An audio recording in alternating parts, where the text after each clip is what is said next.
Rounds of showers and thunderstorms putting down torrential rains once again, and I'm tracking the flash flood threat just ahead. Vandals spray paint and try to burn down a Laurel County church. New details coming up on the leading medical reason why most young adults in the Commonwealth can't serve in the military. Tracking, alerting, protecting. This is WKYT News at 4:30. Good afternoon to you. Amber Philpott and Sam Dick reporting. The recent rain likely saved a church from arson. The Laurel County Sheriff's Office says someone vandalized the Mount Carmel Christian Church. In addition to spray painting the building, deputies say it appears the vandals tried to set it on fire. Sam Smith has our top story at 4:30.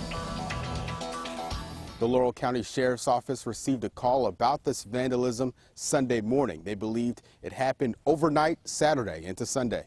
A deputy found that the church's sign was spray painted with the words Wild Boys, along with other symbols. The exterior walls, windows, and doors of the church were also tagged with spray paint. Deputies even found several burn marks on the backside of the church. Deputies believe the vandals tried to burn the church down. They say it likely did not burn down because of the recent wet weather in the area.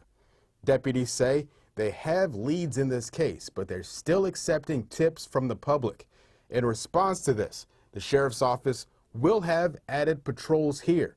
Members feel this act of vandalism is a violation to their place of worship.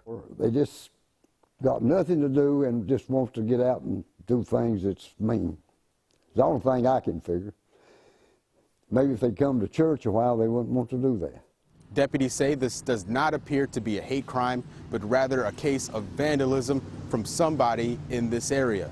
In Laurel County, Sam Smith, WKYT.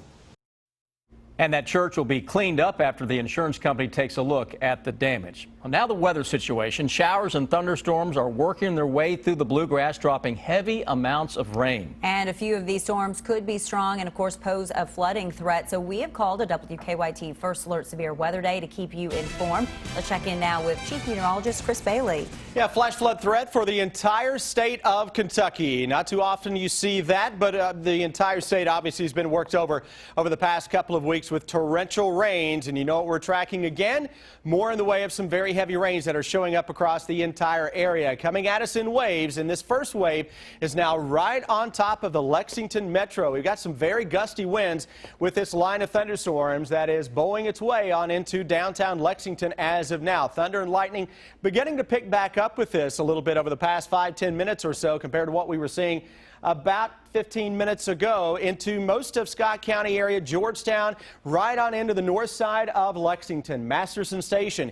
You get up toward the Kentucky Horse Park and right into downtown Lexington, raining to beat the band. Winds are picking up here as well from the Zandale area back toward Fayette Mall, Stonewall, and Point Southwest. From there in toward the Keene area of Jessamine County, torrential rains. That extends a little farther to the south and southwest along the Bluegrass Parkway corridor. And behind this initial band of some heavy rains, it could cause some local street flooding as it makes its way through downtown Lexington. Look at all the heavy rains that are showing up here from Frankfort back into Lawrenceburg and points west and southwest from there. We put everything into motion, and again, clusters, waves of showers and storms coming at us as we go through not only this evening, tonight, and into the day on Wednesday. So that flash flood threat, guys, going to be especially high considering we're going to see showers and storms moving over some of the same areas that have been hard hit in recent weeks. We'll come back in just a little bit and walk you through the next few days, and that's in about 10 minutes from now.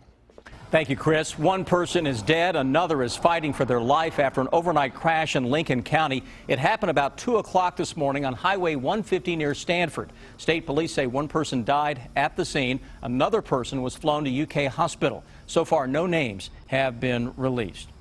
Picture this. You're in the middle of a nice family dinner and suddenly the phone rings and it's another telemarketer. Well, for years, there was nothing you could do. Now the Federal Communications Commission says you have some power. Alex Miller caught up with the FCC chairman to find out your rights. For decades, you've been bothered by those pesky telemarketers. They're trying to sell you something you just don't want to buy. And now those pushy people have become pushy robots. Until now, laws were only written to stop live telemarketers, and there really wasn't much you could do. Now the FCC says they're firing on all cylinders. The consumer is in charge, not the caller, not the machine. The consumer's in charge. They're giving the consumer the power to stop live calls, robocalls, and even robotexts. So how do you do it? When you get a call, say, "I don't want to be called, you're on notice." Make sure you document this, because if they call you again, they're breaking the law. Call your phone company and tell them you don't want to get robocalls. They can shut them off for you. Log on to www.donotcall.gov and sign up for the Do Not Call list online. We empowered the consumer. Now it's up to the consumer to say, okay, I'm going to do something with that power. The new FCC regulations make robocalls and texts the same. So if you say they can't call you, they can't text you either. FCC Chairman Tom Wheeler says if you keep getting these calls, you can take legal action. And you should report any telemarketer abuse directly to the FCC. Reporting in Washington, I'm Alex Miller.